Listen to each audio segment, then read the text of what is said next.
welcome.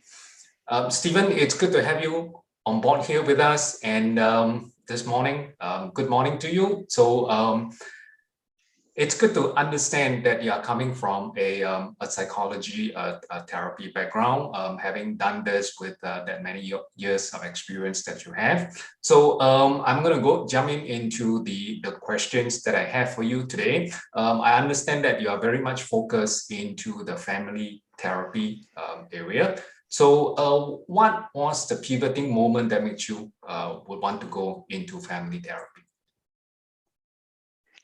Well, thank you, Keith. It's good to be here with you. Yeah, my name is Stefan, by the way, Stefan Dunn, and I have been a therapeutic family mediator for basically 12 years. But what I was doing was I was a divorce mediator for 10 years. Mm-hmm. And in the last year of working, I helped the family work through their issues to such an extent they ended up staying together, and excellent. It was incredibly rewarding, right? It was absolutely so fulfilling, and I was like, okay, this is really what I want to spend my time doing. Mm-hmm. And instead of helping people, help them separate their stuff, I could help them patch things together. And that was, that's what I wanted to do. So I went back to university, got my master's in psychology, mm-hmm. and started therapeutic family mediation. And mm-hmm. That's basically how I got into it. Yeah. Good. So what do you see as some effective protective factors against mental health issues in these cases? Well, I think with, for example, addictions, I think mm-hmm. one of the most protective factors is family function. So when let's say someone in the family was struggling with addiction, and then they went to treatment, mm-hmm. and when they come out of treatment, they're to maintain their abstinence from alcohol or drugs, for example. Mm-hmm. If the family function is supportive and healthy, mm-hmm. The chances of them being successful with abstinence are obviously much greater. If the family function is poor and there's lots of conflict, then the chances of abstinence are reduced quite tremendously. What about? So, go ahead. Yep, go ahead. Yeah, no, go ahead, Keith. What about kids? Will kids be some sort of pulling factor, as in getting the parents to be together and not going separate ways? So I'm not understanding your question, Keith. So are the kids a part of potential separations? Is that what you're asking? Will the kids be a so-called like a little magnet that actually help to keep the family together, or there is no in a way any help or in any way to really help to keep the family together? I think aligning the parents mm-hmm. with knowing that they're sharing the role of co-parenting mm-hmm. can be a very helpful tool in aligning the parents to work together to help manage their conflict, because they know that if the kids see that conflict and they're growing mm-hmm. up seeing that conflict, mm-hmm. they're going to mirror and engage in that same conflict in their potential next relationships. So I think, yes, it's very important to help support the parents through that, so that, and then because the parents don't want their kids to be in constant conflict their whole life. Yeah. Right. They want mm-hmm. their kids to have healthy, nurturing relationships that meet their needs. And mm-hmm. if they're mirroring a negative, toxic environment for their kids, then that's what their kids are going to be seeking out, right? Yeah, gotcha. Okay, so what are the effects of trauma on a family, and is there such a thing as generational trauma? Sorry, your first question was what are the effects of trauma on a family? Okay. Yep. Well, the effects of trauma on a family can be lack of communication, can be engaging in coping strategies that are related to substance abuse, addictions, related to because I mean trauma. What really trauma does is it isolates clients, and it fills them with anxiety and not wanting to connect, and not even having the coping strategies to be able to connect.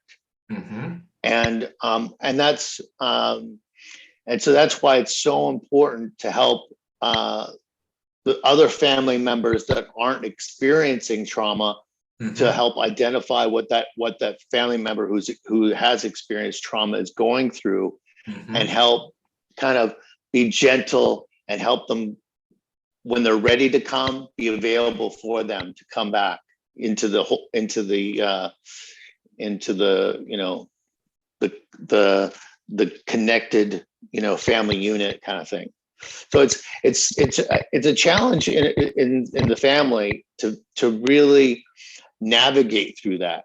Because if you're it's like, say you have a brother that's experienced massive trauma because he was a Vietnam vet, for example, or whatever, any sort of issue, and you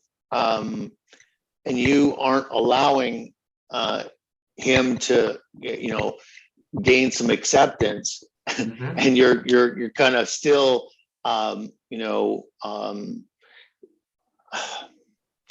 you need to we need to as family members is give that person some space, but when they're ready to come to you, have your arms open. And so and that dynamic is very challenging, because when we've been waiting for a long time, you start to build distance, and you build distance yourself. And then so when they're ready, you're like, well, this is way too long, way too late. I've already been done with you for years. And so it's important to acknowledge, well, your family member is ready now, and it's good to engage with them when they're ready. Okay. So that's a huge shift as a family member to be able to make that determination.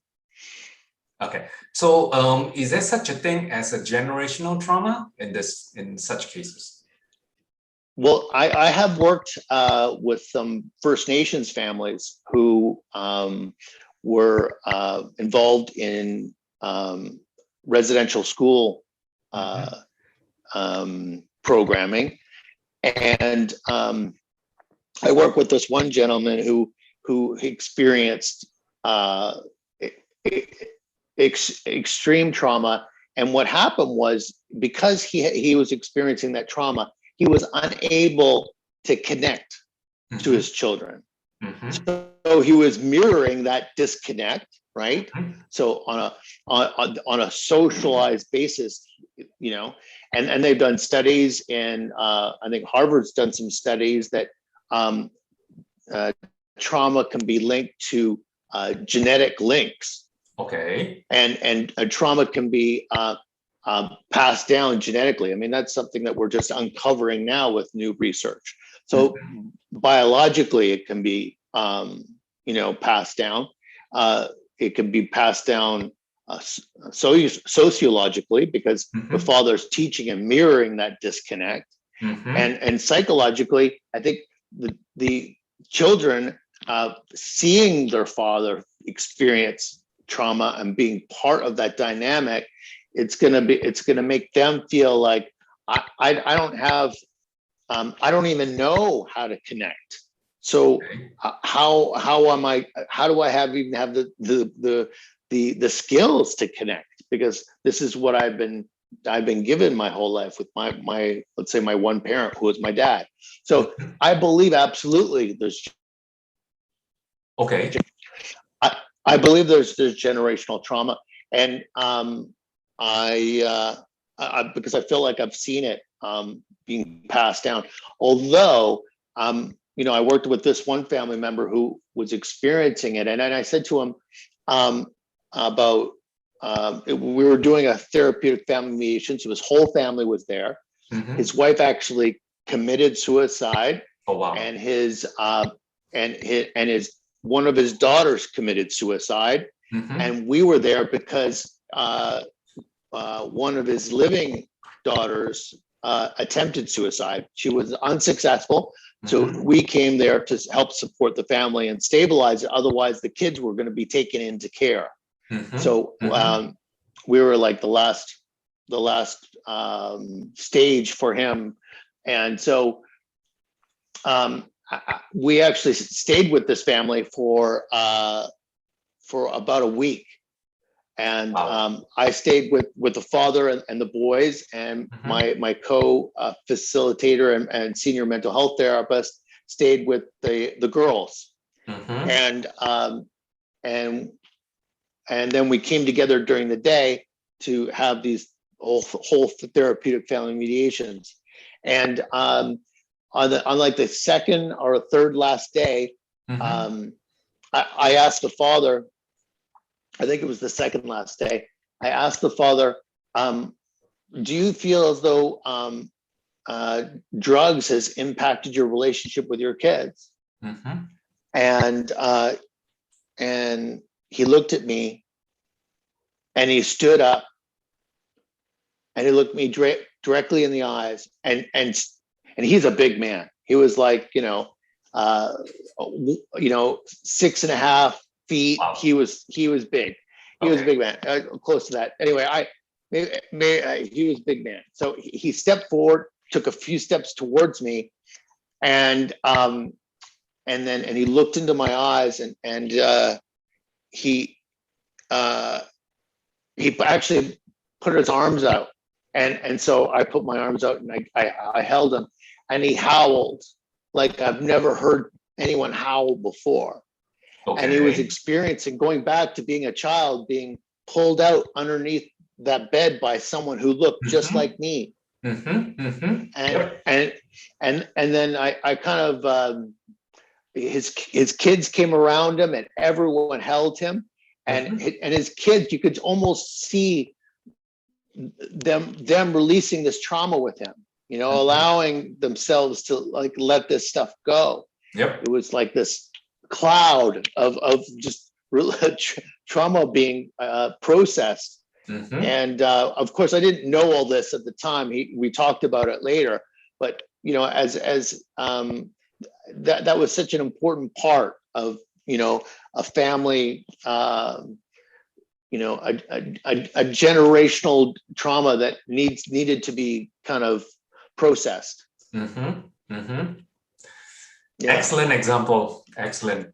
So my next question. So how do you approach a family in crisis or a family in great conflict? Well, first of all, what I do is I meet with each family member individually. Okay. And I identify some of the things that they want, some of the things that they are having challenges with, some of their strengths, and identify and help build some of their strengths, and help identify what exactly is the core issue of the conflict. So you understand and so, individual perspective before you bring them together. Yes. Well, what I want to do is get an insider look on everyone in the family and the dynamics. And then once I've kind of had sessions with the whole family, then we all come together, and I kind of try to highlight.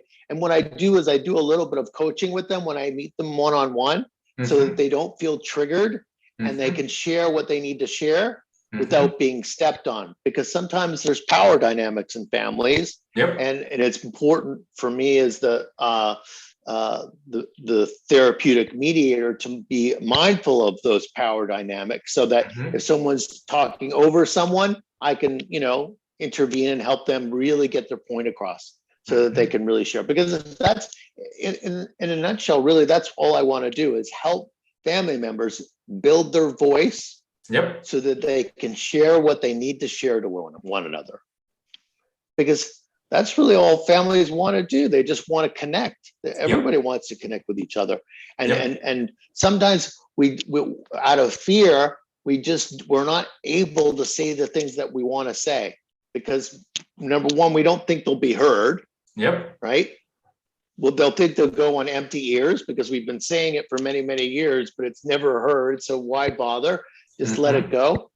And so that's an important part. And so highlighting these things and helping other family members who haven't heard what they need to hear based on one particular family member is important. And I feel like sometimes that's my job, just to highlight things and make them just become a priority.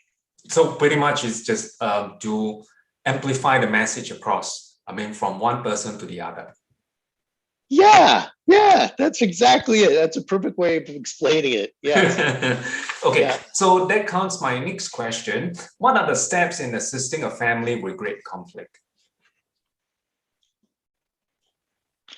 Yeah, so I think that was the question you just asked, right? So individually, I meet everyone individually, and after I've met everyone individually, I would bring them all together and have them share with one another what they need to share. And then what I would do is build a safety plan.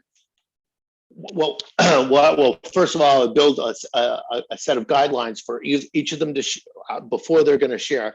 I'd do a set of guidelines that they build that are about how to communicate with each other. So, for example, let's say one participant feels awkward when there's yelling or swearing.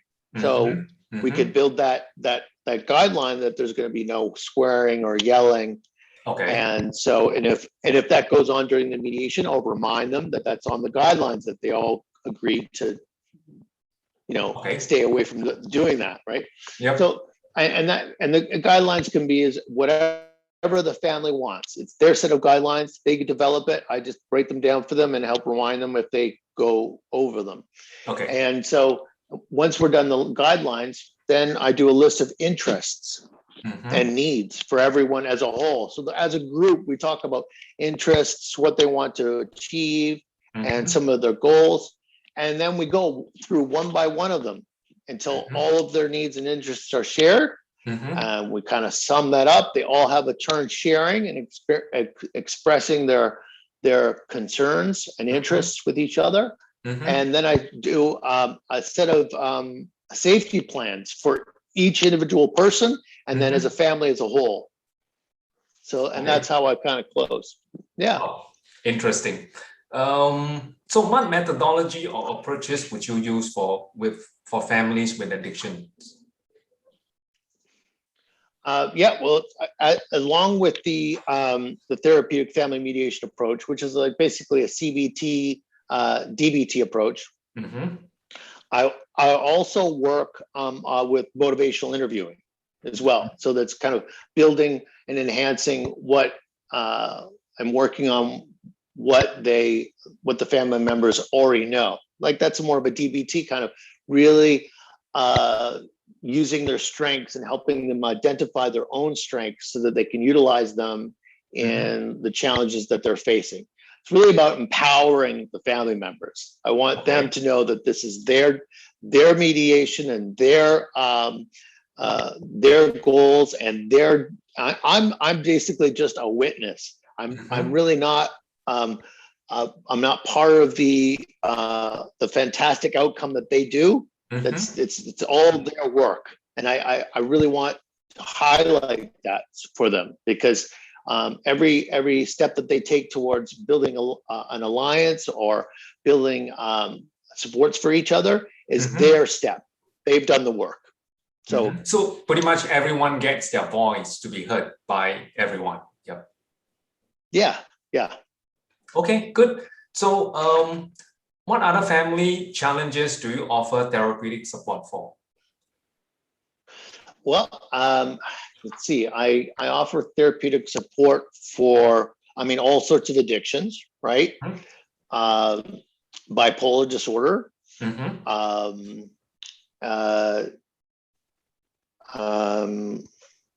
ADHD.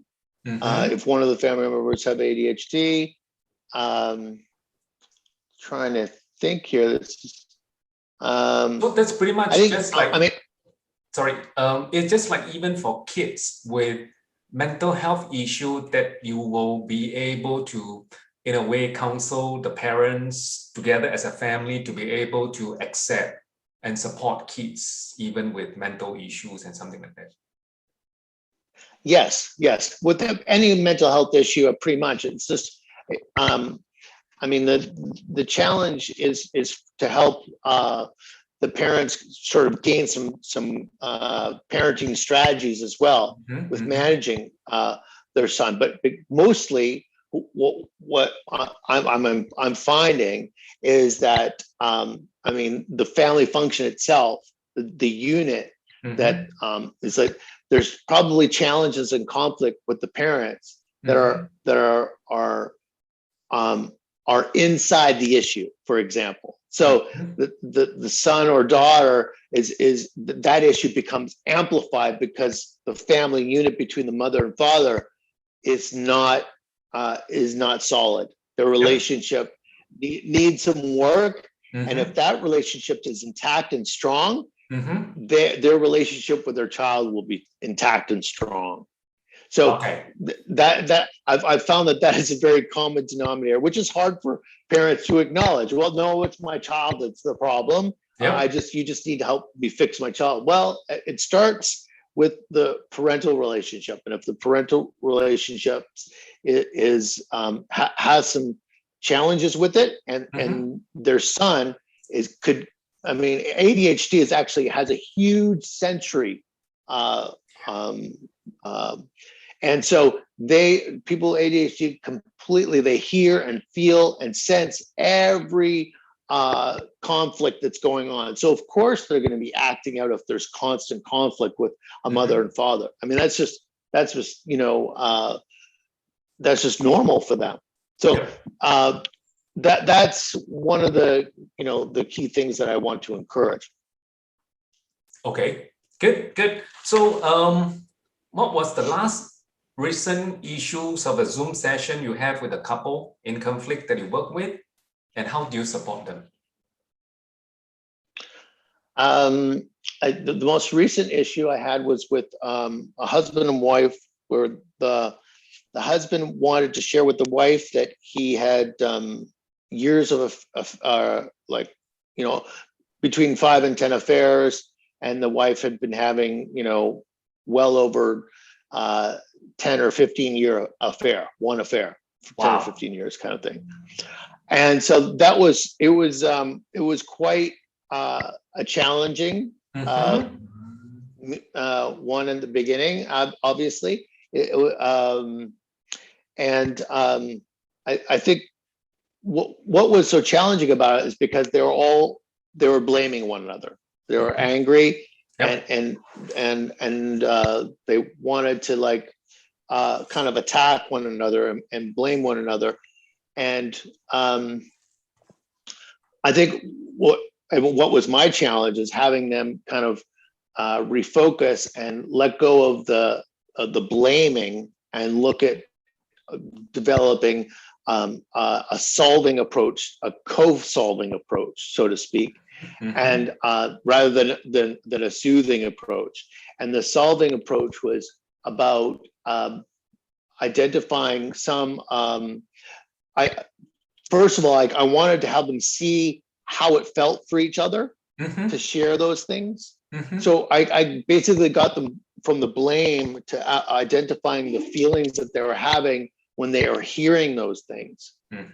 And identifying that they each had that similar feeling, that feeling of rejection or feeling of hurt. And And so once they were able to identify and share and actually feel safe enough with each other to share how they felt hearing that news, it bridged a huge development of emotional language that was able for them to start communicating emotionally with each other, with feeling safe enough to do so. And that, it sounds like quite a simple approach as I talk about it, but it actually is quite complex because it's a real deepening of building a lot of safety and trust. And I think that's the big thing, when two people have committed infidelity and stuff like that, it's a real challenge to rebuild trust. It's a challenge, and it's not necessarily even rebuilding the trust. It's taking steps towards rebuilding, right? It's just it's taking steps towards that. The rebuilding takes a lot longer, but making the energy and steps towards wanting to rebuild trust can be a very helpful motivation for clients to move forward to. So we did that, and I'm hoping that they're still together. I believe that they are actually, as far as I know. But I know that they are. They're definitely have entered into a different level of communication with each other, and I'm hoping that they continue and maintain that here moving forward. Yeah. Good. So, this is out of the questions, and it just happened recently. So, from your professional standpoint, because we saw the news that Bill Gates and his wife Melinda has just recently divorced, and they're going separate ways. So, but it's done in a very nice. Again, this is a PR. They have done it in a very nice way. They're separating without much whatever negative publicity and all that. So, from a professional standpoint, do you see other couples or family? Parents that have been able to do this in a nice way, or sometimes it just get a little rowdy where they just separate?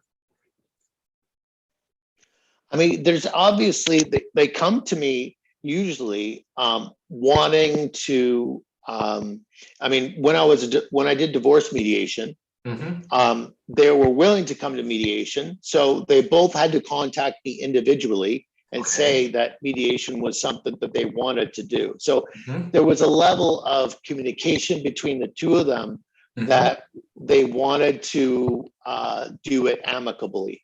And which is generally the way, couples are. If they're willing to sit at the same table with each other, things are actually quite amicable. So those are the kind of cases that I got. So they were willing to sit at the same table, which means I was able to make some inroads with them and help them work through some things. And as a therapeutic family mediator, they were coming to me for more counseling, right? And so they wanted to kind of work through their stuff and discuss hard, challenging issues. And so when clients come to you wanting to and having that motivation to really work through the hard, challenging issues, it's a lot easier. Absolutely. Right? There's no, you don't need to, there's no conflict there. That's what they're there to do. So that's, so to answer your question, I think if I was in a situation where I wasn't doing any mediation, I was doing just memorandums of understanding with clients through, then I think it would have been horrible, because you would never meet them. It wouldn't be a true mediation. It would be more of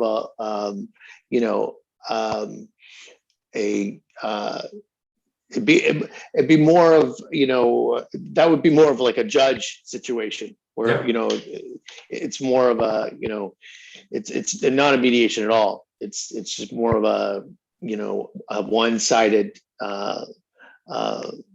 litigation kind of thing. So, but fortunately I was, I was there and both parties were willing to come to me individually. And that was how it started for me. Okay, so what sort of advice would you give to couples when the couples are in a conflict and things like that? So what sort of advice would you give them from a professional and a personal basis? I mean, before they embark on any sort of a family counseling therapy? Well, I mean, I think a lot of family members think that conflict is bad, and conflict isn't actually bad at all. It means that you care about each other, and so I want to highlight, if you are like fighting with your partner, it means that you actually care about them and care about what they think about you and care about them enough to have your point across. It's more concerning when you're not fighting at all. If you're not fighting at all and you've just withdrawn from the relationship and you're just letting it go, and you're going deeper and darker in yourself, that is when you really need to seek support, because you need to find that passion again, right? That passion, that light, because so I want to encourage you, and anyone that's going through conflict, and I don't think that's a negative sign. It's actually a very powerful sign that you care about them. So I want just to highlight that in itself, because it's important. I mean, so which means, in other words, it's like small fights are good to ignite that love within the family. Yeah, sure. Yeah, a little bit, as long as it's constructive. As long as it's constructive, right? I mean, constructive conflict can, every time you go through conflict and you process it together, it makes you stronger. It makes you, it builds resiliency with each other. No, it's, hey, we got through that, we can get through this. It builds collaboration and a whole bunch of therapeutic supports for yourself when you actually manage conflict together. So, yeah. Okay, so thank you so much for your time.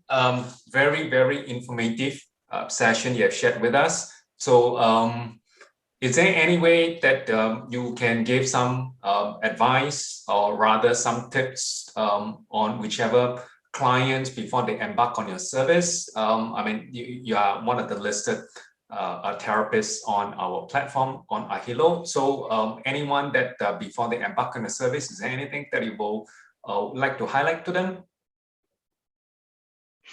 Sure. So you're saying about our 15 to 20 minute free introduction piece? Is that what you're talking about? More towards the right fit. Then you mentioned a number of cases that you have spoke about regarding family conflict therapy as a family, as a couples, and all that. So is that the area that you will be very much specialized in on a family therapy basis, or do you work further than that, which will even include kids and some other stuff? Absolutely. I work with kids as well. I mean, anyone that's a family member. So it really stems from, I mean, I think the youngest I've kind of worked with is about 7, but I mean, 7 and up is workable, but and it can obviously work individually with clients, because that's a big piece of family dysfunction and family conflict is each individually regaining their voice and helping them build confidence and knowing what they need to say and what they want to say is important. And that's an important piece to highlight to them.